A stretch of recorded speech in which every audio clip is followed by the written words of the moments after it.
It looks like we do have our next guest. We're joined by Amin.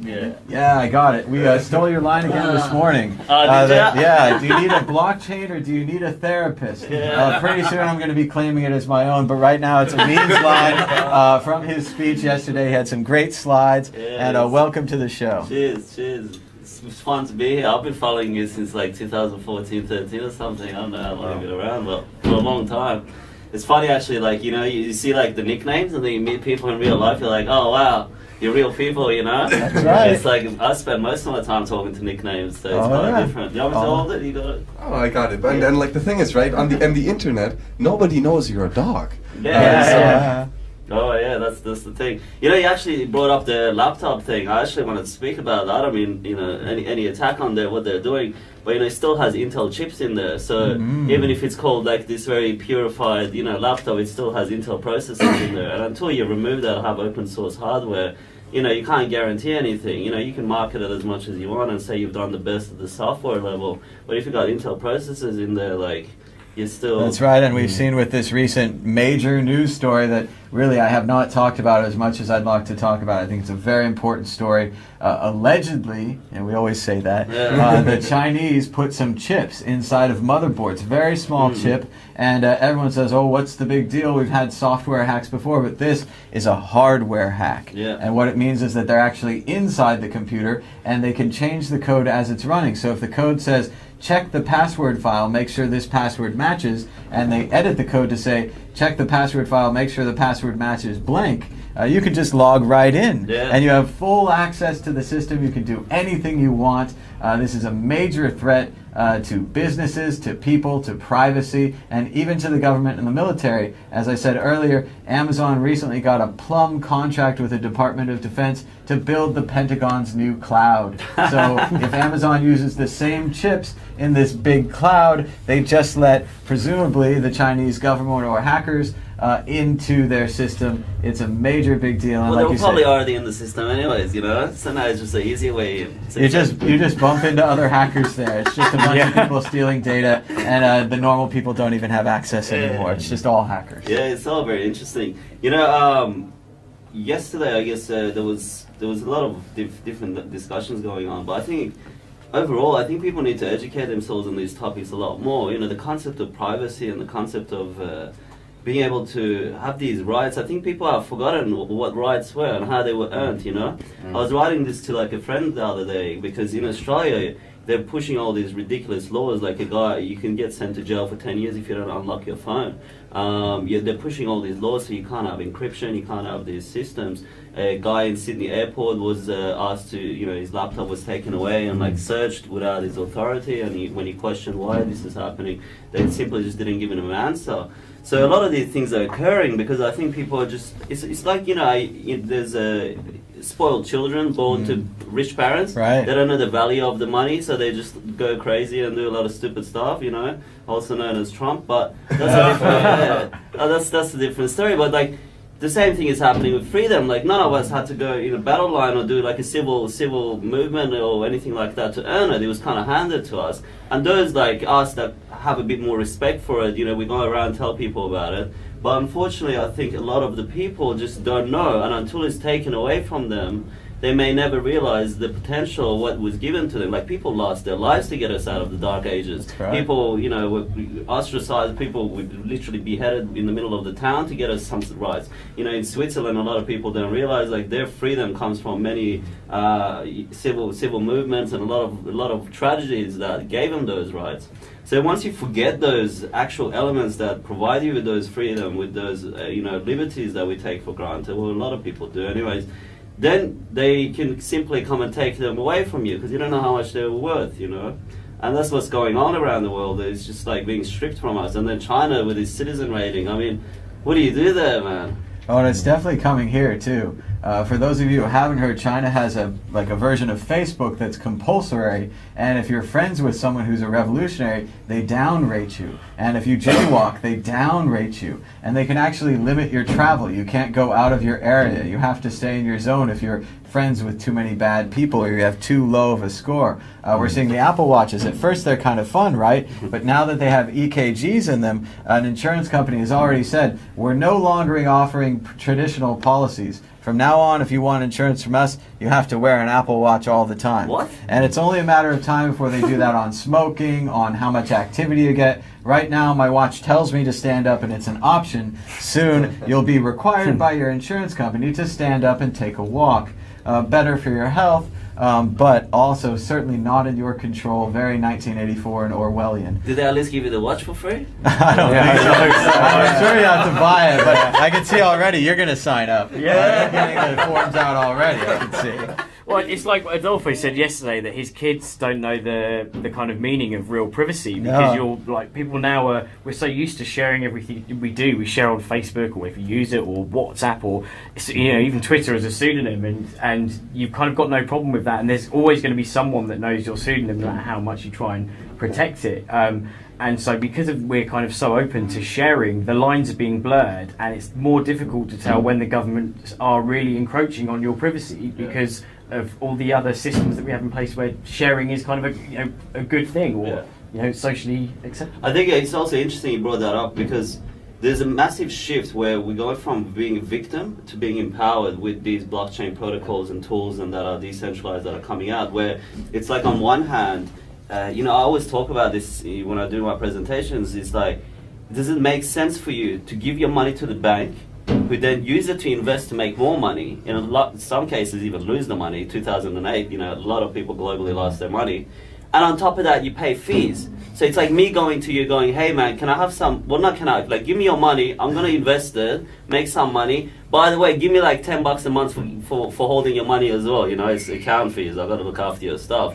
I mean, it's just absurd. And this shift in mentality needs to occur, where it's like, why am I paying you to hold my money, and then you tell me when and where I can access it, and then you also may lose it or invest it for your own good anyways. I mean, this shift needs to occur. So now we have these systems where it's like, all right, give us your information, but we'll pay you for it. We'll ask every time we want, Mm-hmm. And this shift needs to occur, where people go from being a victim, where it's like, oh, they're taking all my information. Like, people think Facebook is free. It's not free. Whatever is free, you pay for it one way or another. Right. You are the product. Sure you understand this. Like, you are the product. Like, whether it's Google, whether it's Facebook, whether it's Twitter, if it's free, I would much rather pay for a service $5 or $10 a month, and they say, we're not going to leak anything. Cool, man. Like, YouTube pops out ads all the time. I know they have YouTube Red in the States, but in most countries, they don't have it. Like, I would much rather pay $5 and leave me alone with the advertisement. Just give me the choice. Like, if Facebook was like, hey, we share and sell your data, or you pay $10 a month and we don't do anything, I would be like, bro, I'll give you $20.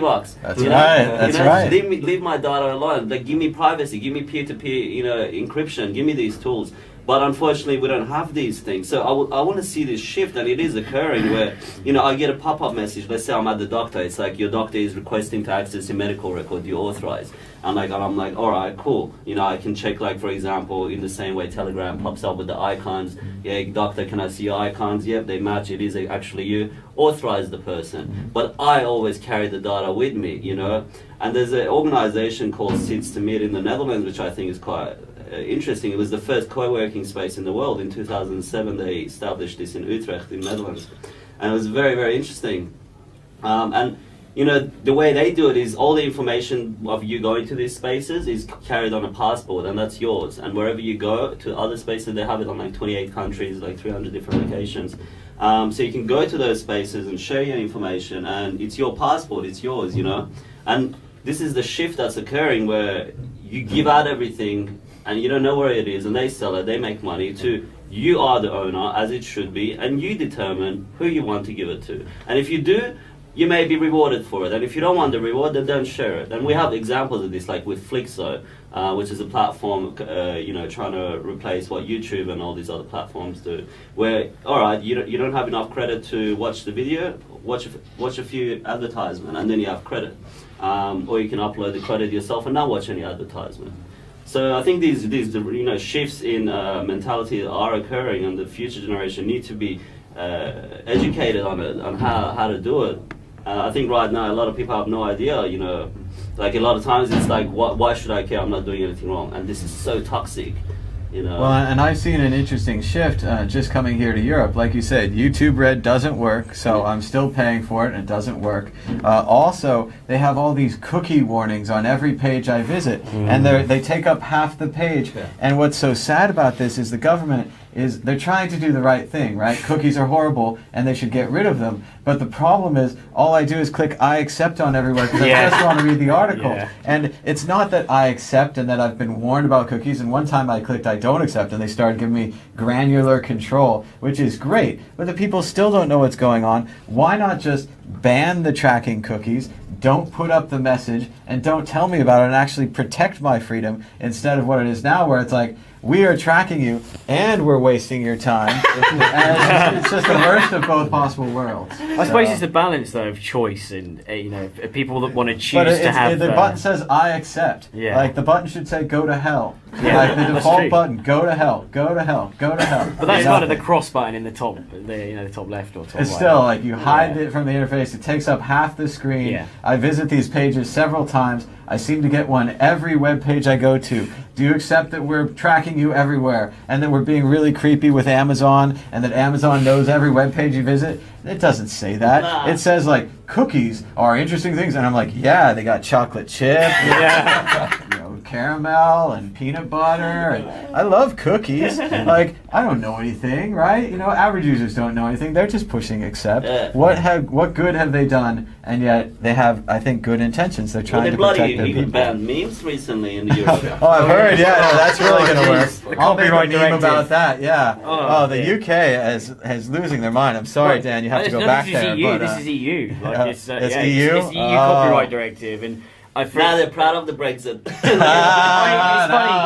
because Wave the I was flag. definitely Remain. And then as soon as I heard, as soon as that vote went in, I was like, well, it's kind of not so bad that we are. I'm like, well, I can deal with it now. It's trade-offs, Yeah. trade-offs, If yeah. they stop me from making memes and gifs and They that's just, life over. they just want to set everything back in the box. It reminds me of something Andreas talks about all the time, the Red Flag Act in Britain, that the people that had horses and buggies were very threatened by these new automobiles, so they came up with a plan. They used their horse and buggy power and all of the legislators, and they said, okay, you can have an automobile, but you got to have a guy 10 feet in front with a red flag, and you got to have a guy 10 feet behind you in a red flag, and obviously you have to hire a whole crew now to run your Warn them, automobile. that there's a To car warn them, there's coming. a car coming, warning. Yeah. And obviously this system completely fell apart. No one wants a horse and buggy anymore. But it Everyone lasted has 30 cars. years or something. It did, Yeah. and it basically set back the British automotive industry. They don't have as good or competitive an automotive industry because of this ridiculous Red Flag Act. So you have to imagine if the EU is going to pass this Copyright Act, if they're going to warn you about cookies, it's going to be harder to read articles, harder to have memes and communications and ways to have new ideas as well as political ideas, protest ideas. Some of our best ideas are actually in memes, and they're setting themselves back. And I'm not sure why. I think they're afraid of the power of memes, perhaps. Yeah, if you look at the video when the guy passed it, he's just like, yeah, and you're like, dude, I can make a meme of that. I can make a aren't you meme of meant to that, represent the people? I went and spoke in the European Commission, and I was so pissed off at the guy because this was in 2016, I think, and he was a politician, and he was speaking, and he was like talking about how they need to control Bitcoin and monitor it, and like it really inserting his authority. So I stopped and I go, excuse me, is it true to say that your bills and your job is paid for by the taxpayers of the European Union? And he's like, yes, we have nothing to hide there, of course it is. I go, okay, so your entire position and organization is powered by the people of the European Union? And he's like, yes.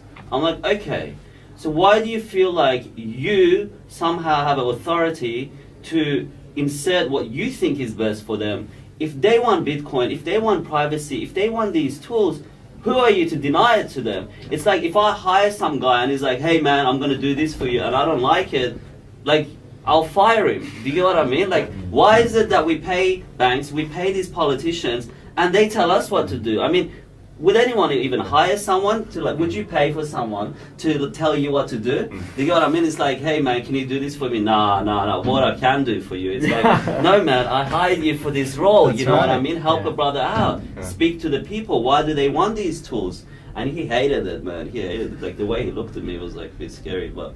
well, and I do think that all these no coiners. So I do think that is the fundamental point where we are having this shift.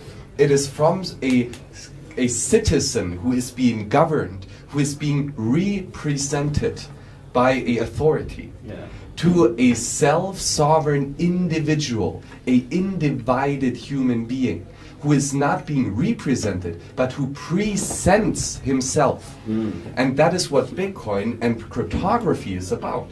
I run my own full node. I make the rules of my money. And I don't trust anyone, and I do not ask anyone for permission. So I do think that there is a great tendency towards self-sovereignty and individual liberties that will hopefully sweep past all these representative governments who, as you said, fundamentally break the contract that was initially set out, if you can even say that such a social contract exists. Read Lysander Spooner, No Treason, the Constitution of No Authority, which clearly shows that the Constitution has no rightful act whatsoever, because I didn't sign it, right? I did not hire Angela Merkel to be president of Germany. I didn't sign any contract that gave her permission to take away my freedoms, my liberties. And well, this goes down to there's two: is self-determination. So the international law of self-determination is what governments actually use to give themselves authority. So they assume that you have chosen them, and using the same principles, you should be able to technically create any sort of governance system that you choose to. But because they have the monopoly on violence, they can, assert their authority a bit harder than I could. That's one thing that's problematic. The second thing is, if you look into these roles within society, there's a wonderful movie/documentary called Fish Heads or something like that, and it goes around scanning. You can literally scan a sociopath's brain, and by showing them certain images or certain emotional, inspiring clips, you can see which part of the brain lights up. And by doing this, you can scientifically prove if someone is a sociopath or not. And it doesn't mean that they're a bad person, it could be either way. But using this technique, I don't understand why, we have, if you're a pedophile, you have to let your neighbors know, right? You have to let, if you're a sex offender, you have to let the community know. So if you're a sociopath, why shouldn't the organization, why shouldn't the people that you're ruling over know that you're a sociopath? And I would love this to be asserted as an option. Nothing should be forced upon people, but just as an option. So I would love to see how many of these politicians, these roles of power are actually filled by people who are after their own gratification. So, I don't think the guy was there looking at, I don't think he went home going, I'm doing a great job for the European Union people. Hero. I love Europe. I'm doing a great job for Europe. Thank God. God bless Europe. I think it's just yes, I get this role, I get to assert my power, I get to do things. Maybe I'll have a few backdoor deals with some organizations. You could just see it, the way the guy was so cheerful when the meme was getting banned. It just shows, is that how Europe feels? Are you representing Europe by being so cheerful right now? Or is it you and a bunch of your buddies that got paid out by some of these companies? I don't know. Got stocks in copyright companies, right? And lawyers, both lawyers and copyright companies. Yeah, so these are very simple things. I'm not saying he has, I've just, we don't know. spitballing, I've got no idea. Allegedly. Yeah, allegedly. But no, it sounds like a great request, but we can't even get our politicians to give us their tax records. We've gone backwards, actually. Obama didn't have a bathroom. No, the bar is so low. But I do think we should circle back and talk about your famous line from your recent speech where you said, do you need a blockchain or do you need a therapist? We just had a gentleman in here, and he seems like a really nice guy, and I didn't want to give him too hard a time. But basically, he's created a meat database. And it seemed like it was functioning pretty well. You could put your information in, you could say this meat is clean, it came from this farm, and databases do have administrator roles and user roles. You can restrict the users so they can't edit the database. You can trust the administrators because you pay them money, but they're looking to convert this database to a blockchain. Oh, wow. Do you think this is a good idea? Do you think they should stick with the original meat database, as the audience said, proof of stake? Their line, but it was a great line. I like that one. Yeah. Well, there's two aspects to this, right? The first one is that a lot of these organizations need to just pause for a second. We spoke about this yesterday. Money has been supplied by the state for thousands of years. I don't understand why people are not excited that suddenly they have access to digital currencies, Bitcoin, go and get it and exit. It's not that hard. I've lived of it for 4 years. I was like, I don't want to support this banking system. I remember in 2014, after I was just like completely, within that world, I went into a bank and I was like, what is this place? Like, I felt like I had gone back in time. It's like, pull this ticket. And you're standing there waiting for your number. How can I help you? Give me your ID. Give me all this stuff. What do you want to do with your money? And I'm like, wow, I'm going back home, man. All the other guy asked me was, what's your Bitcoin address? Zoom. That's it. You send it and it's gone. And I was just like, and I walked around suddenly and I felt like I was in a movie where I was just like woke up from a bad nightmare. I was like in jail for like 30 years and I came out or something and I just like, society had just became crazy. And I walked past and I saw these huge banking institutions and they just like stick it in your face, We robbed people, so we built this building. You helped donate to them as well to build those beautiful arches and those marble columns. So then he goes back to like, why are, I feel like all these things are distractions. There was a guy that gave a talk like Bitcoin, not blockchain. So a lot of these organizations have come out and like, blockchain is the important thing. We spoke about this yesterday as well. It's like, Satoshi made a mistake about Bitcoin. It was blockchain that he should have. That's right. He should have. His big invention was blockchain. It was not Bitcoin, and he had no idea. He's such a great inventor. Whoops. He didn't know it that he made a perfect and super efficient and fast database for dental records. I mean, how could he not know this? Well, and you were saying yesterday that the results of some kind of poll that they took. Deloitte did a poll on all the executives within, I'm not sure what sectors, but various sectors, the gas industry, financial industry, a lot of different industries. And 70% of them said they were experts. And there's nothing wrong with that if that was actually true. But their next response quickly, crumbled the house that they had built on, which they call themselves experts. And they said the most advantageous property of a blockchain was speed. So for me, that they had forgotten about all these beautiful elements of immutability, innovation without permission, accessibility from anywhere on the planet as long as you have internet. And the guy said even without internet, that's the next step where we're going to. And in African countries, Bitpasa, these organizations are working with, inserting them within communities that don't have financial systems. 2 billion people on the planet don't have access to financial systems. People have forgotten this, and they're like, yeah, bro, let's fucking put a blockchain on mid-industry. There's like, and I don't mean no disrespect to those people, but are you not amazed that you have this money? Have people forgotten? And I feel like, I go to these events like, and people are talking about how, Cisco's executive is talking about how blockchain is going to be used, and he describes the properties of it, but these are all open source public blockchain properties. They are not private, corporate, proprietary blockchains that they are selling. So for me, it's like, let's confuse people. We use the same things that they're after, but let's sell it to them, And friends of mine are like, oh, aren't you excited the banks are going to be using blockchain soon? I'm like, no, man. Why would I be excited? Like, I have no interest in banks. Like, it's just crazy. So the whole concept of like, do you need a blockchain? Do you need a therapist? I think for me is very realistic. Like, I feel like 80% of people should straight away like just send them to see someone. It's okay, guys. Get help. Yeah, get help. There's nothing wrong with it. If you feel like that's what you need to do, that's what you need to do. But we see the same thing with AI. It's become this buzzword where like, AI. But I had the guy that created Siri. That's the Apple one, right? Yeah. Yeah, the guy that created Siri. He was in a UNESCO house in Paris and he was giving a talk. And he straight out he goes, people don't like me to say this, but AI doesn't exist. He goes, all we have is this consolidated information that, we can access and come up with some sort of result. But the AI, for it to go research and like learn and, we don't have it. So it's all just a marketing term. That's what it seems to me recently. AI, like used to be Hal and he's thinking and everything. Now it's just, we asked 1,000 questions. And we asked 1,000 questions really quick, so it seems really smart, but it's certainly not what we were promised. It's not a thinking computer. It's self-learning. It's just an asking 1,000 questions computer really fast. Yeah, like someone said, to create an AI, you have to understand how we work, and we don't know how we work. No, so we can't create something, you know what I mean? That's so right. We don't know how moral values work. How do you program moral values? How do you program principles? How do you program these things?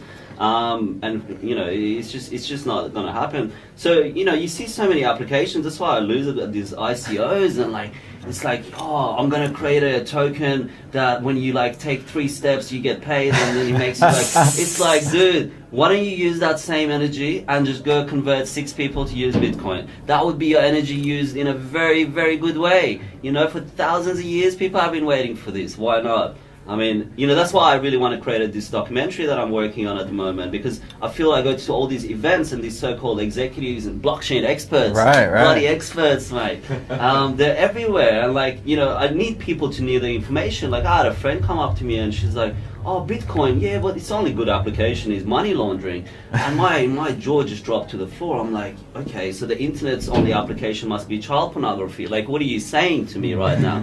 Have you forgotten about all its other elements, and let's focus on this part? But yeah, this is how it is, and people need to be educated. That's why I really do my best to go to the events. And if there's events out there you want me to come to, I do not hold back. I speak the truth from the bottom of my heart, and I hope to do so as long as I can live. And that's it, man. People need to know the real examples. It's not an ideology. There are platforms working. None of, Bitcoin isn't even in its final release. It's still in beta mode, but it's working. It's been functioning. You tell me a proprietary system that hasn't crashed for 10 years.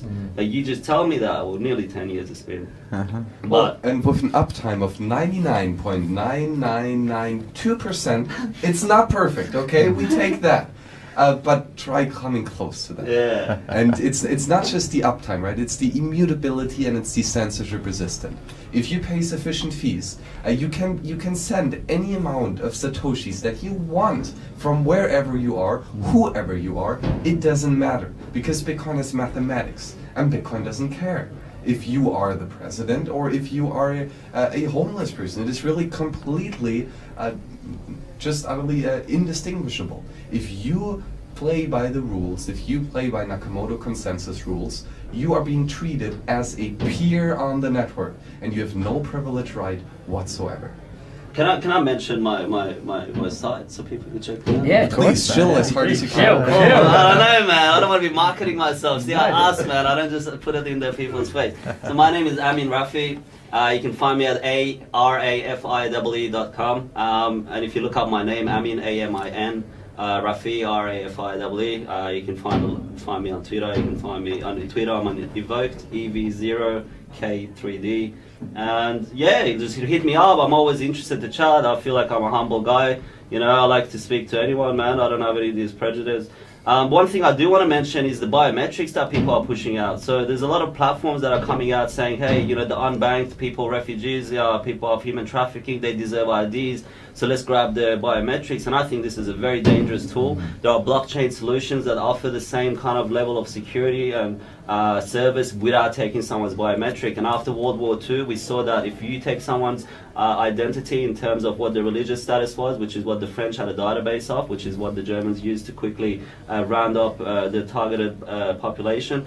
It can have devastating results. And biometrics, I mean, that was their surname. That's why they were a lot of the Jewish population was able to change their surname and from there gain a new identity and remove themselves from that thread. But with biometrics, unless you go, I don't know how hard it is to change your biometrics, especially if you have your fingerprints. I have no idea personally, but I think it's not very simple. So if you have these collective databases, especially people running away from countries, so what if they get tracked through some sort of a system? Let's say even the database is secure, but someone can at one stage gain access to it. I think it's horrible. So people need to be made aware of a lot of these aspects, but I hope we can kind of do our best. I mean, you got this TV show going on, which I think is amazing.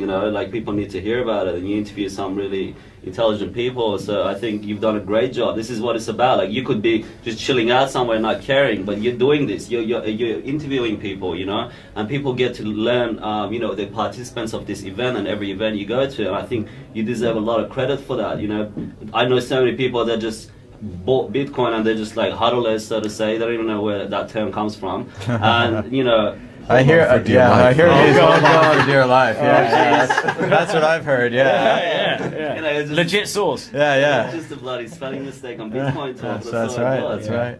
So there's a lot of people that have it and do nothing to promote it, and that's their choice. I'm not going to look down on them, but if you have it, you understand, you kind of have a responsibility. Like, if it wasn't for this Bitcoin blockchain, I wouldn't have been able to travel to all the locations I have. I do my work and I sightsee as well. I get to meet great people. I would not be who I am, be where I am, or have done the things I have without this. So I owe it, my life to go and like tell people, hey, this is what Bitcoin can do, this is what blockchain can do. Like, focus on the money part. Let's solve money, and then we can talk about meat industry, steak industry, shoe industry, whatever the hell you want, man. Right. Let's solve the main problem, which is that people are unbanked, 2 billion of them, and a lot more people are in debt, and the US debt is like 20 trillion like right now or something like that. It's huge amounts.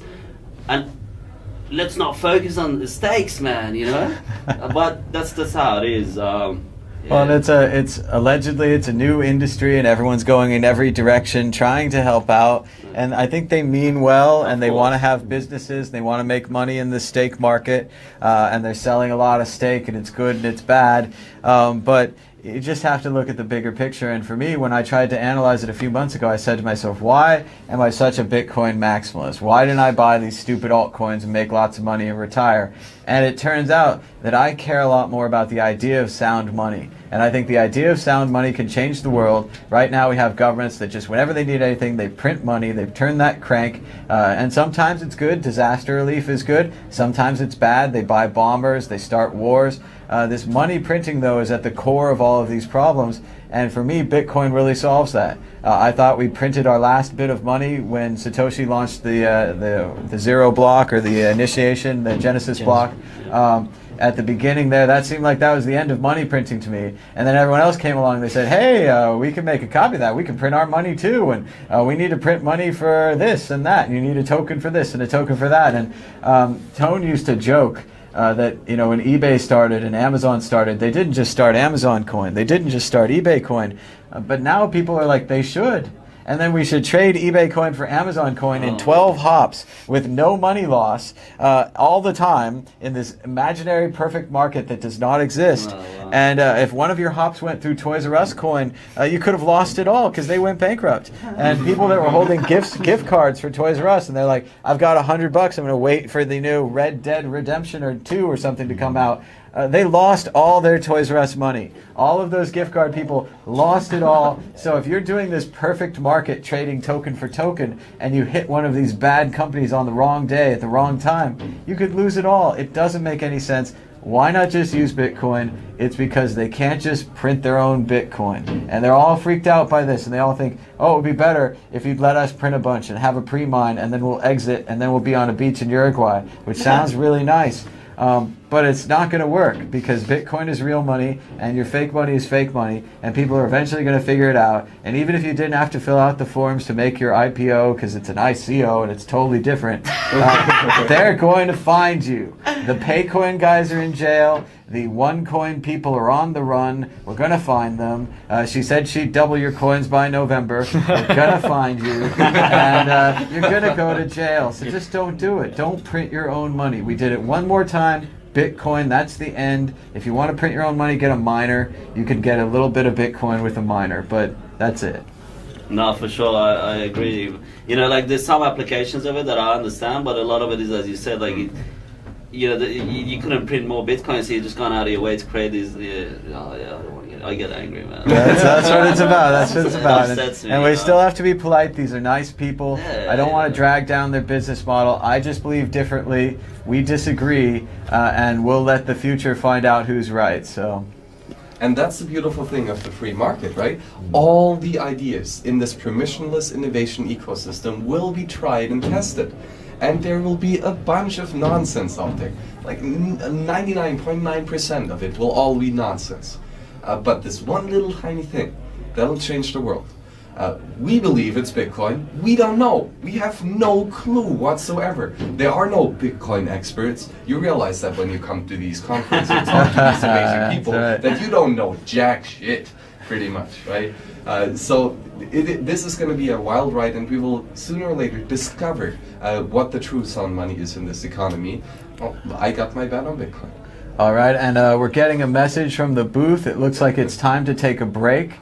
So there's one more. One more guest? We got to talk to GoTenna. Mesh Networks, guys. Mesh Networks. Mesh Networks. All right, maybe we'll do one more, but I mean, one more time, tell them where they can follow you on Twitter, for sure. where they can learn about your tour. Yeah, my name is Amin Rafiee, A-M-I-N, Rafiee, R-A-F-I-E-E. They can find me on Twitter at EV0K3D. And you can find my website at arafie.com. And if you look up my name, you can find me in many other places, my Telegram, my Skype, and everything else. It's been a pleasure speaking to you guys. Be good. I'll be good at it. And yeah, man, get out of that financial system. It's very easy. There's Bitcoin ATM upstairs, which I'll document in my documentary, which you can just like put your money in, you're out. It's that simple. Or find people and trade with them. Don't use Coinbase. Anyways. Cheers, guys. Thanks so much, Amin, for joining us. Great. Thanks very much. Always, good chat. Cheers. If you could get Michael in, that would be great. Or Fulmo, maybe. Yeah. I don't know, man. I want to eat food at some point. I'm a person. I think we've got a queue though. And this fishbowl is getting hotter and hotter and hotter. It is. So, do you guys want to just keep going? I'll go eat food. Okay, then you just get Michael in here. All right. So here's Okay. Cryptoanarchist. Oh jeez. There we go. Put this on your sleeve. I'll be right back. And talk to Fulmo. So, shall I switch up and sit on the seat, and then we've got a bit more space on the sofa? I'm using my microphone. Oh, sorry, dude. Sorry.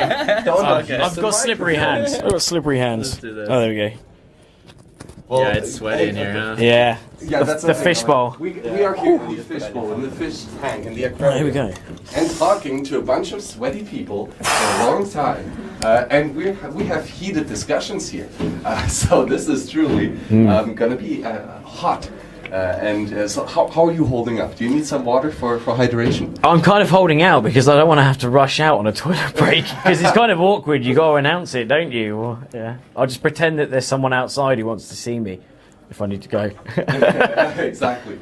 Well, but let's. So Oh, is this GoTenna? there exactly. Yeah, there is yeah. GoTenna, and come on, Piers. Yeah.